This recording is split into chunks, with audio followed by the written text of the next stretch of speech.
एक छोटा सा गांव, चारों ओर हरियाली, पंछियों की आवाजें, कच्चे मकान और मिट्टी की वो सौंधी खुशबू, मानो खुद कुदरत ने इसे अपने हाथों से सजाया हो। पर गांव के लोग गरीब थे, फटे कपड़े, टूटी झोपड़ियां, लेकिन चेहरों पर सच्ची मुस्कान और दिलों में मेहनत की आग। किसी के पास बैलगाड़ी थी, कोई खेतों में पसीना बहाता था, तो कोई धूप में बैठा गाय से दूध निकालता। ये लोग दिन रात मेहनत करते, बस 2 वक्त की रोटी के लिए।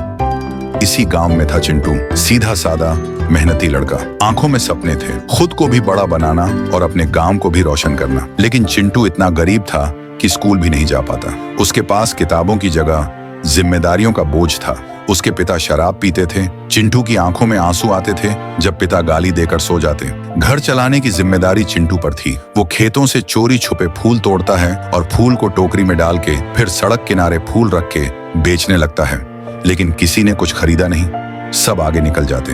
चिंटू थक कर बैठ गया, आंखों में आंसू, दिल में हार। वो उदास मन से गांव के कच्चे रास्ते से घर लौट रहा था कि तभी सामने से एक बूढ़ी औरत गिरती हुई दिखी, जो कि बेवश गिर गई थी। चिंटू फौरन बूढ़ी औरत के पास गया और उसको पानी पिला के मदद की। बूढ़ी होश में आ गए और उसने चिंटू को बोली, बेटा तू नेक है, ये लो, ये है जादुई चक्की। पर याद रखना, इस चक्की से तभी कुछ मिलेगा जब किसी चीज का नाम लेकर ये कोड बोलोगे, घूम जा मेरी किस्मत, चमक जा मेरा नसीब। चिंटू घर लाया, चक्की घुमाई और बोला, पैसे, घूम जा मेरी किस्मत, चमक जा मेरा नसीब।